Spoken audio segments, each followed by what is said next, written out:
সেদিন একটা জায়গায় আমি বললাম যে তুমি কোথায় পড়াশোনা করছো এটা তো তোমার জন্য ফ্যাক্ট না, ফ্যাক্টটা হলো তুমি যেখানেই পড়াশোনা করো না কেন এই জীবাণুচরণ না ওই প্রফেশনে বা ওই জায়গায় তুমি কত বেশি নিজের জন্য জানো, তোমার এক্সপেরিয়েন্স কেমন এবং তোমার পার্সোনাল লাইফের প্র্যাকটিসটা কেমন, এটা হলো ইম্পর্ট্যান্ট। আর এই কাজকর্মের মানে সমীকরণ দেখে, ডিস্ট্রিবিউশন দেখে, কাজকর্মের প্যাটার্ন দেখেই তুমি দামি না তুমি অদামি সেটা কিন্তু তোমার সিনিয়ররা তোমাকে অ্যাসেস করবে, এটাই হলো চরম বাস্তবতা। এখন খেয়াল করে দেখো, আমি ধরে নিলাম যে এ বিচারে নাম ফ্যাক্ট না, ফ্যাক্টটা হলো কে কিভাবে কাজ করছে। এখন তুমি স্টুডেন্ট, তুমিও স্টুডেন্ট, আমি এর সাথে একটু একটু একটু রিলেট করাই। আমরা যখন শুরুর দিকে তোমাকে বলেছিলাম যে দেখো সকলের জন্য একটা কমন ব্যাপার স্যাপার যে কেউ যদি এই অ্যাপ্রোচে যায়, সকলের জন্য আমি প্রশ্ন আউট করে দিয়েছিলাম যে একটা শিক্ষক যখন ক্লাস নিচ্ছে ওই ক্লাস নেবার পরে সঙ্গে সঙ্গে কে কে নোট রাখছে, এখন তুমি দেখো তোমার এখানকার যারা শিক্ষক, আমার নিশ্চয়ই তোমারই বিচার, তুমিই বলবো হয়তো যে না শিক্ষকরা দারুণ পড়িয়েছে। এখন দারুণ পড়িয়েছে বলবার পরে তুমি কারো একজনের কাছে চমৎকার নোট আছে যা যখন পড়িয়েছে, আর আরেকজন যার কাছে কোনো নোট নাই। আচ্ছা তুমি 5 দিন আগেও যা পড়েছো তা কি নোট না রাখলে আর মুখস্থ করে রাখা সম্ভব হবে? নোট না থাকলে দেখো তোমার এবং তার মধ্যে একটা পার্থক্য তৈরি হলো, অথচ তুমি নিতান্তই শুধু আলসেমি বশত ওই কাজটা করো নাই।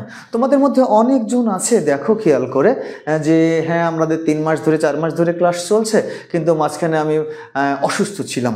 এই যে অসুস্থ ছিলে, আমি তো সেটা নিয়েও কথা বলেছি যে এই অসুস্থ থাকার পিছনে কারণটা কি ছিল, তুমি একটু ঠান্ডা মাথায় লিখো তো তোমার খাতায় যে অসুস্থতার পিছনে কারণটা কি ছিল, যে তোমার ইনডাইজেশন হয়েছে, তোমার জ্বর হয়েছে বা তোমার এই হয়েছে সেই হয়েছে, এই কারণগুলো কি ছিল?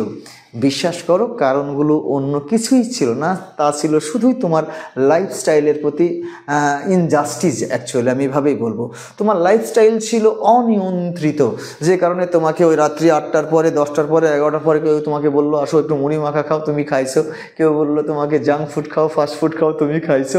এই খাবার পরে তোমার ইনডাইজেশন হয়েছে, কিংবা তোমার অ্যাসিডিটি হয়েছে, কিংবা তোমার নানান রকম পেরেশানি তৈরি হয়েছে, কিংবা তুমি অতিরিক্ত সময় ফোনের সাথে তোমার অ্যাটাচমেন্ট রেখেছিলা, যে কারণে তোমার মাথা ব্যথা করেছে, এই করেছে সেই করেছে, নানান কারণে তুমি পড়াশোনার সাথে অ্যাটাচমেন্ট নিতে পারো না, বা তোমার দিন শেষে এখন অবস্থা খুব একটা সন্তোষজনক না।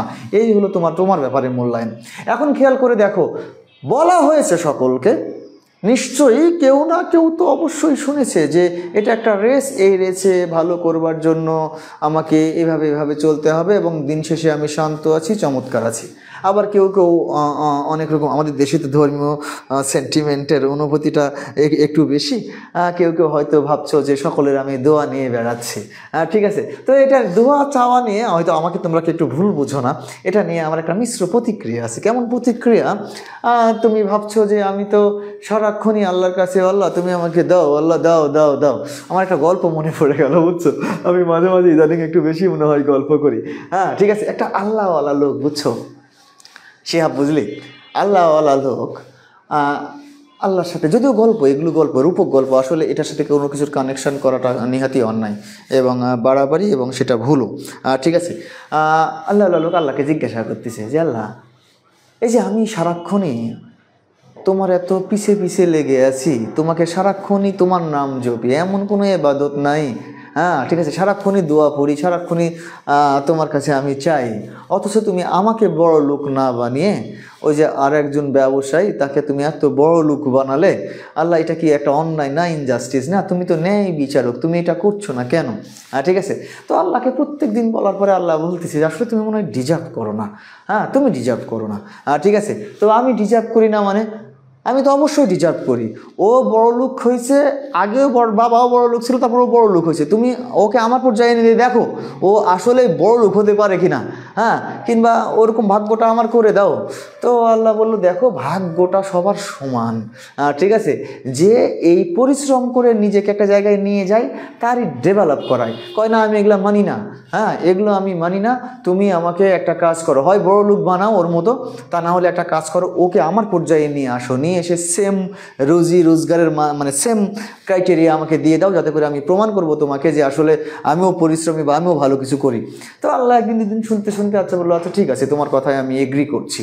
হ্যাঁ, যদিও এগুলো একটা গল্পের মতো, আমি অন্যরা ভুল বুঝলে আমার খারাপ লাগবে যে তুমি কোথা থেকে বানিয়ে বানিয়ে বলছো কিনা। আমি নিশ্চয়ই কোনো না কোনো একটা জায়গায় শুনেছি। আসলে আমি তোমাদের সাথে সবসময় সারাক্ষণই গল্পই করতে চাই, এই জন্য কোনো একটা জায়গায় রাস্তাতেও যদি একটা গল্পের স্লট দেখি কিংবা কারোর মধ্যে মারামারি দেখি, আমি ওখান থেকেই কিছু না কিছু নেবার চেষ্টা করি যে এই মারামারিতে কেমনে মারামারি শুরু হলো, কেউ একজন বড় কথা বললো, অপোনেন্ট আবার তাকে রিপ্লে করলো। এবং প্রত্যেকটা মারামারিতে আমি দেখেছি এই রাহি একদিন কারোর সাথে গ্যাঞ্জাম লাগছিল। আমি রাহিকে পরে জিজ্ঞাসা করলাম, তুই যে গ্যাঞ্জাম লাগলি, গ্যাঞ্জাম লাগার পরে তোর এখন কি অনুভূতি হচ্ছে? কয় যে খুবই খারাপ হচ্ছে। কেন খারাপ হচ্ছে? কয় যে আমি ওকে মারলাম, ও একটা আমাকে মারলো, এই যে মারামারি হলো, বরং আমি দুটো বেশি মারছি, কিন্তু ওই একটা মারার কারণে আমার মান সম্মানটা গেল। হ্যাঁ, রিক্সাওয়ালার সাথে গন্ডগোল লাগছে। হ্যাঁ ঠিক আছে, আমার মান সম্মান ভীষণই গেল। তাহলে আমার রাহি কী করলে এই গন্ডগোলটা হতো না? তো বললো যে ওই শালা আমার কাছে বেশি ভাড়া চাইছে, 40 টাকা ভাড়ায় 50 টাকা চাইছে। তো আমি তো কত চা সিগারেট খেয়ে আমি এত টাকা নষ্ট করি। হ্যাঁ ঠিক আছে, আমি যদি সেই সময় এসে বলতে পারতাম যে ধুর শালা একটা সিগারেটই তো, কিংবা একটা চাই তো, কিংবা ওর সাথে একটু ভদ্র আচরণ করতাম, হয়তো জিনিসটা হতো না, তাহলে আমারও এই খারাপ লাগাটা তৈরি হতো না। রাহি কিন্তু পরে বুঝতে পারে, কিন্তু ওই গল্পটা থেকেও আমি পরে শিখে ফেলি, ও আচ্ছা ঠিক আছে, তাহলে আমার কাছেও কেউ 5 টাকা বেশি চাইলে, 10 টাকা বেশি চাইলে, তখন আমাকে নিশ্চয়ই এভাবে ভাবা উচিত যে ঠিক আছে, সে তার কন্ডিশনে বড় জোর আমি একটু আর্গুমেন্টে এরকম মৃদু ভাষায় হেসে দিয়ে বলতে পারি যে মামা আপনি তো টাকা বেশি চাইছেন, ঠিক আছে, এটা কি ঠিক বলেন? এমনও তো হতে পারে অন্য কারোর কাছে তো নাও থাকতে পারে, যাক আমার সামর্থ্য আছে আমি দিচ্ছি, কিন্তু মামা এটা একটু ইনসাফ করিয়েন, কারণ সবার মানসিক কন্ডিশন একরকম না। এই যে কথার ইম্প্যাক্ট নেক্সট সময় সে হাজারবার ভাববে যে তাই তো, সবার সামর্থ্য তো একরকম না, সবাই কিন্তু নিজের প্রয়োজনে এভাবে দৌড়াচ্ছে, তাহলে এই গন্ডগোল ফসাদটা কিন্তু হতে পারতো না। তো যাই হোক, আল্লাহওয়ালা লোকের কথা আল্লাহ শুনলো, এবং যে ব্যবসায়ী বা যে ভালো মানে অনেক প্রভাব প্রতিপত্তি বা অনেক অর্থনৈতিক তার ডেভেলপমেন্ট আছে, তাকে ওই তার অবস্থাতে নিয়ে আসলো। নিয়ে আসবার পরে ওই এলাকায় মানে জীবিকা বলতে সমুদ্র এলাকা, নদ নদী এবং সেখানে মাছ টাছ। তখন আল্লাহ তাদেরকে বলেও দিল তোমাদের জীবিকা হবে মাছ মারা, ঠিক আছে, আই মিন কি বলে জেলে, ঠিক আছে, তোমাদের জেলে। তো ওকে দুইজনকে জেলে এবং দুজনের জন্য বরাদ্দ করে দিল এরকম যে তোমাদেরকে রিসোর্স হিসেবে আমি 2টা শিপ দিব বা শিপ নেওয়ার পরামর্শ দিব, তোমরা দুজনে শিপ নেবা, এতটুকুই তোমাদের ক্যাপিটাল আছে, দুজনের 2টা শিপ, এবং প্রত্যেকটা শিপে প্রত্যেক দিন একটা শিপে তোমরা 10টা করে মাছ ধরতে পারবা এবং 10টা করে মাছ পাবা, এটা তোমার জন্য বরাদ্দ, ঠিক আছে। এই বলে দুজনকে ছেড়ে দিল এবং দুজনকে নদীর 2 প্রান্তে, হ্যাঁ ঠিক আছে, বসবাস করার জন্য জায়গা করে দিল। এইবার যে আল্লাহওয়ালা যে আল্লাহর কাছে চাইলো এই কন্ডিশনে, সে চিন্তা করতেছে যে আল্লাহকে তো আমাকে ফিক্সড রুজি দিয়েই দিয়েছে এবং 10টা করে মাছ, এই মাছ দিয়ে আহামরি আর কী হবে, ঠিক আছে, কিন্তু এটা অন্তত কিছু বিক্রি করবো, সুইসালামিতে নিজে খাবো, কিছু আত্মীয় স্বজনকে দিব, এইভাবে আমার মানে সবার, কারণ আমি আল্লাহওয়ালা লোক মানে প্রতিবেশীর সহযোগিতা করতে হবে, এই করতে হবে, সেক্ষেত্রে হক আদায় করতে হবে, সে অন্যান্য সামগ্রিক ব্যাপারে ঠিক আছে। সুতরাং সে যখন 10টা মাছ পেল দিন শেষে, তখন সে 2টা মাছ নিজের প্রয়োজনে খাবারের জন্য রাখলো, 2টা মাছ বিক্রি করে অন্যান্য যে মানে দড়ি তরকারি বা আনুষঙ্গিক লাগবে সেটা কিনলো, 2টা মাছ প্রতিবেশীর হক আছে, আত্মীয়র হক আছে, তাদের 2টা মাছ ডিস্ট্রিবিউশন করলো, করে 10টা মাছ শেষ, কারণ ও তো জানে পরের দিনে আমি আর 10টা মাছ পাবোই। এবার যে অতটা বেশি আল্লাহওয়ালা না, কিন্তু শুক্রিয়া বলে, আল্লাহ তুমি তোমার কাছে শুক্রিয়া যে তুমি আমাকে সুস্থ রেখেছো, ঠিক আছে, এবং সে নিজের হেলথের ব্যাপারেও কনসার্ন আর কি, কনসাস। তো যাই হোক, ও এখন চিন্তা করছে যে আমার তো আসলে আল্লাহ তো 10টা মাছের একটা বরাদ্দ রেখেছে, আমি কোন উপায়ে এটাকে বাড়ানো যায়, আমিও মানুষের উপকার করতে চাই, হ্যাঁ, কারণ ওই ভদ্রলোক ওই লোকাল ওদেরকে উপকার করছে, একটু মাছ দিয়ে সহযোগিতা করে তো সহযোগিতা, ঠিক আছে। তো ও বলছে যে আমি যদি এখনই সহযোগিতা করি তাহলে এটা আমার জন্য একটু ডিফিকাল্ট হয়ে যাবে, আমি কোনোদিন বড় মাছ পিপলের সহযোগিতা করতে পারবো না, তার মানে আমি এটাকে একটু যদি বাড়ানোর চেষ্টা করি। তো ওই চিন্তা মতো কাজ করা শুরু করলো। 10টা মাছ যখন সেও পেলো, সেও তার মতো করে 2টা মাছ খাবারের জন্য রাখলো, ঠিক আছে, আর 2টা মাছ বিক্রি করে তার আনুষঙ্গিক যা যা লাগবে সেটা করলো, এবং সে বাকি 6টা মাছ বিক্রি করে আরও একটা ছিপ কিনলো। যখন আরও একটা ছিপ কিনবার পরে আরও একটা লোকও ঠিক করলো, ঠিক আছে, লোক ঠিক করলো সে, এবং লোককে বললো যে তুমি যদি মাছ আমাকে সারাদিন মেরে দাও তাহলে তোমাকে 3টা মাছ দেওয়া হবে, ঠিক আছে, গুড। তার মতো করে পরের দিন তাহলে ছিপ সংখ্যা কয়টা হলো, যে আগের আল্লাহওয়ালা লোক তার ছিপ সংখ্যা হলো 1টা, আর যে আল্লাহওয়ালা ওইভাবে না, তার মতো করে একদমই সারাক্ষণই ওরকম না, ও হলো ছিপ সংখ্যা হলো 2টা। তাহলে এর মাছ সংখ্যা কত? এর মাছ সংখ্যা হলো 10টা, আর এর মাছ সংখ্যা হলো 20টা। পরের দিনেই, এবং পরের দিনে যথারীতি ওই একই রকম ক্রাইটেরিয়ায় সে 2টা মাছ নিজের প্রয়োজনে রাখলো, 2টা মাছ বিক্রি করে আনুষঙ্গিক, এবং 4টা মাছ আরও যা যা কাজে লাগে দিয়ে শেষ করে ফেললো। আর ও এবার কি করলো, তার কাছে যদি 20টা মাছ এসেছে, সুতরাং সে 2টা মাছ কাজে লাগালো, আরও 2টা মাছ দিয়ে এটা সেটা করলো, এবং পরের দিন কিছু মাছ বিক্রি করে আরও নতুন 2টা ছিপ কিনলো। তাহলে ঠিক 3য় নাম্বার দিনে এসে এর ছিপ সংখ্যা কত হলো, 10টায় থেকে গেল, ঠিক আছে। আর এর ছিপ সংখ্যা কত হলো, 4টা হলো, এবং সে আরও নতুন 2টা মানুষকে অ্যাপয়েন্ট করলো যে তোমাকে এইটা দিব।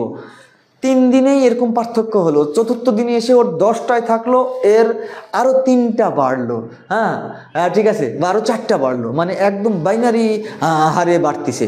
হ্যাঁ, 5ম দিনে ওর 10টায় থাকলো, এর 8টা থেকে 16টা হলো। 6ষ্ঠ দিনে 10টায় থাকলো, আর এটা 16 দুগুণ 32 হলো। 7ম দিনে 10টায় থাকলো, 32 দুগুণ 64টা হলো। এবার এরকম করতে করতে 1 মাস পরে দেখা গেল এ এত সংখ্যক মাছ পাচ্ছে যে এই মাছ বিক্রি করবার জন্য তার একটা গাড়ি প্রয়োজন হলো। এবার সে ব্যাংক থেকে, যেহেতু ট্রানজ্যাকশন রেগুলার হতে থাকলো, ব্যাংক থেকে একটু লোন নিয়ে একটা গাড়ি কিনলো, এবং প্রতিদিনই বাইনারি আকারে তার লোক সংখ্যা এবং মাছের সংখ্যা বাড়তে থাকলো। এবার গাড়ির পরে মনে করছে যে না, এই ছোটো গাড়িতে হবে না, আমার বড় গাড়ি কেনা প্রয়োজন, সেটা কিনলো আরও 1 মাস পরে। আর ওর কিন্তু ওই সীমাবদ্ধতা, ওই 10টা জায়গায় সে ফিক্স থাকলো। আর এবার আরও 1 মাস পরে দেখা গেল যে না, শুধু বড় ট্রাকে হচ্ছে না, আরও কয়েকটা ট্রাক লাগবে, এবং নিয়ে যে মানুষের আড়তে বিক্রি করে। এবার সে চিন্তা করলো না, মানুষের আড়তে কেন বিক্রি করবো, আর ঠিক আছে আমি নিজে একটা আড়ত তৈরি করি, কারণ আমার হিউজ সংখ্যক মাছ আছে।